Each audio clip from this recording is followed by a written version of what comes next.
Welcome back. Well, of course, one of the big issues that has developed here at the ANC's National Conference at Nasrec has been the legal letter, the summons purportedly issued by former President Jacob Zuma just as the conference was starting, claiming that he had now criminally charged current President Cyril Ramaphosa as part of his private prosecution of advocate Billy Downer and the journalist Karen Moore. This all relates to what Zuma claims to be the illegal release of some of his medical details between Downer and Moore. Yesterday, he said, and his spokesperson, Newzroom Afrika claimed that Ramaphosa had now been criminally charged as part of this process of private prosecution. Essentially, they believe, on their version, that Ramaphosa is guilty of not acting against advocate Billy Downer, who is, of course, a member of the National Prosecuting Authority. Now, in the last hour or so, we've seen a legal letter from the Office of the State Attorney representing President Ramaphosa responding to this in legal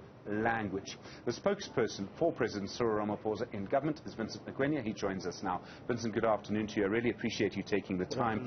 In the legal letter, the State Attorney's Office says this: given the fundamental defects with the content and the service of the document served on the President is entitled to ignore it. Why is the President responding to this? Why is it so important? Well, Stephen, we are hoping that with this letter, Mr. Zuma will recognize the error that he has made, which is in fact an error in law. We are hoping that he will recognize the error that he has committed with respect to the abuse of this process. We are very much alive to the politics behind this letter and the timing behind this letter. And we are hoping that Mr. Zuma will recognize that there are other avenues as well as mechanisms that he can follow to deal with matters relating to the conduct that he's complaining about with respect to the advocates and one of your colleagues. So just to be clear, the President is not guilty of wrongdoing in this regard and has done nothing wrong? No, Stephen, the President took up the matter. The President received a letter from Mr. Zuma's legal team, took up the issue, referred it rightfully so to Minister Lamola, requested Minister Lamola to refer the matter to the Legal Practice Council. Beyond that, whatever action that was expected of the President will have equal to interfering with the NPA and interfering with an independent prosecutorial body, which President Ramaphosa was never going to do. If Zuma does not withdraw this, what's the President going to do? In the lawyer's letter, it talks, in the lawyer's letter from the State Attorney's Office, it talks about taking punitive action against Zuma. Well, the President will exercise his rights when that time comes. I can't speculate or preempt what legal strategy the legal team is going to follow, except to say the President does have rights to pursue and options to pursue in this regard. Yesterday, you tweeted, it's a tweet that's received a lot of attention, you tweeted this: we are well beyond the realms of political contestation. We are now facing an all-out war that is inspired by deep-seated personal hatred, seeking to burn everything and anything in its path. Even the country will not be spared from the wrath of such hatred. What did you mean? Well, first of all, that was a personal opinion, so it was not an official statement from the presidency. We can debate the criticism whether I should use that platform for personal opinions or not. Secondly, if you look at this so-called private prosecution action, its timing at such a critical moment in the governing party's calendar, but more importantly, at such a critical moment in our country. You kind of wonder what is the motive behind this? Is it really the pursuance of the interest of justice and the rule of law, or is it a personal vendetta against the President, to the extent that even if it means compromising political processes that are underway, so be it. If it means creating uncertainty in the country, so be it. When you put out a communication with spurious, unfounded charges, and you say a sitting head of state has been criminally charged, surely you are mindful of what the ramifications of that are and what the fallout of that is going to be, not only within the governing party, but much more broader, with markets, with investors, with trade partners. You can't issue that communication without having processed what exactly the potential fallout is going to be. And so in a way, I used metaphoric language, but to also show that when you embark on this course of action around a head of state, you must be mindful of what the ramifications are going to be. If you're not, that means you are wrecking everything that's in front of you. It's a bit like charging a sitting finance minister with fraud, as once happened and then was withdrawn, in other words. Pretty much, Stephen. You're not dealing with a Vincent here. You know, if you did that to Vincent Magwenya, no one will care. The president will find another spokesperson. But you're dealing with a sitting head of state in countries, in the continent's most industrialized economy. Surely you will be able to fathom the consequences of your actions.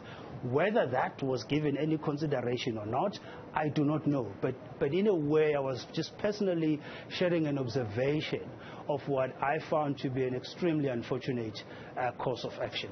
It seems, frankly, Vincent, that you're very worried for the future of the country and that you believe that the future of the country may be decided here. Stephen, I'm a citizen.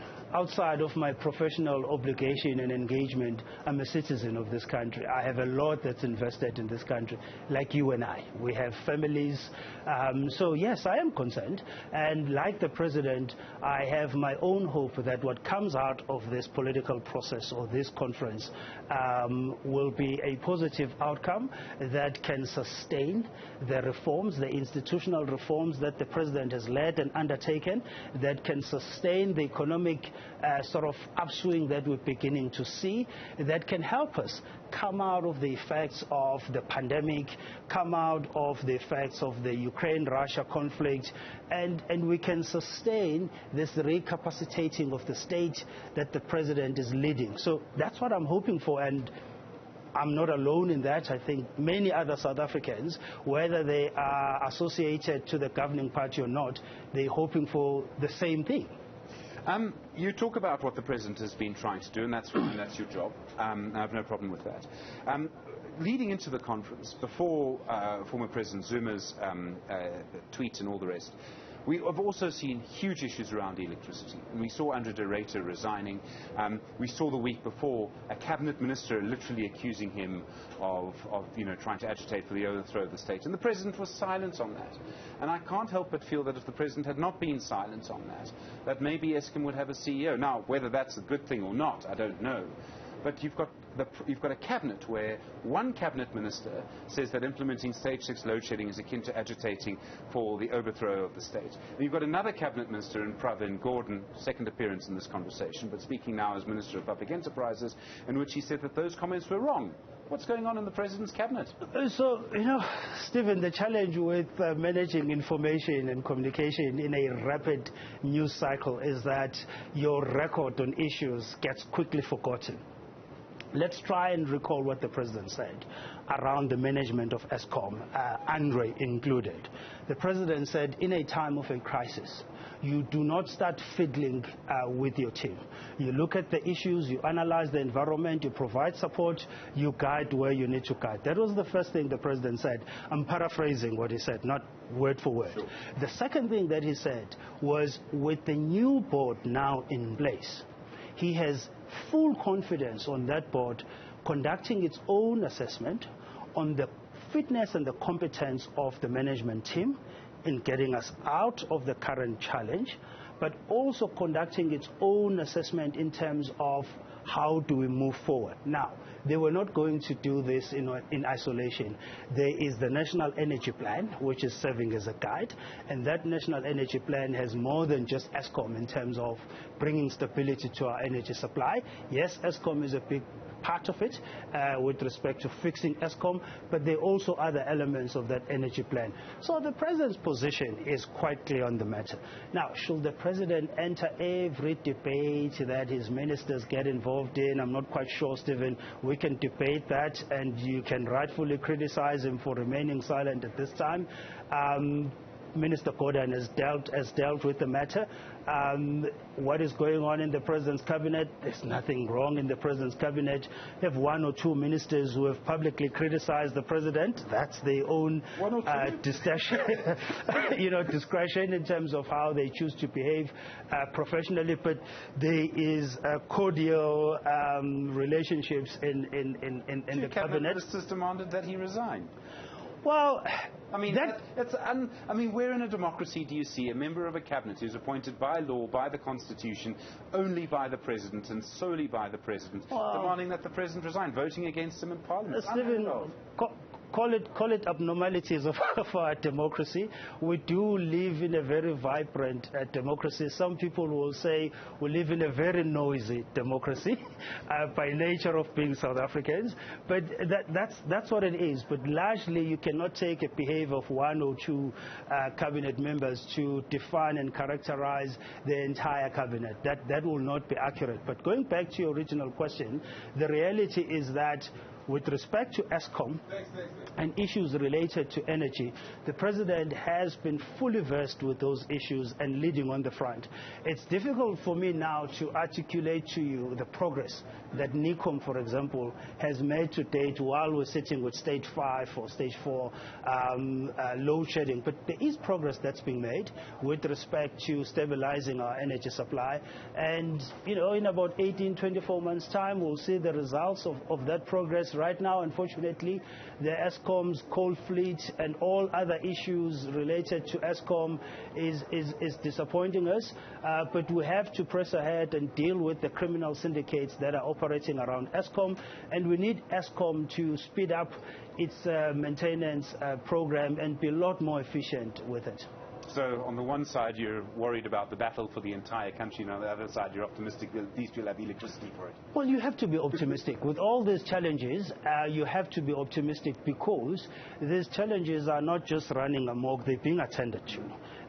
Even inside the plenary hall here, engagements around the future of the country are taking place. So it's not a case where we are leaderless. There is leadership, there is action that's being taken. So on the basis of that, one has to be optimistic, but it does not mean that you will not be concerned about the future of the country. In fact, that concern inspires you to act and inspires more commitment out of those who are in leadership, including the President. Vincent Magwenya, thank you very much indeed. Really appreciate the time and the engagement. The spokesperson for President Cyril Ramaphosa in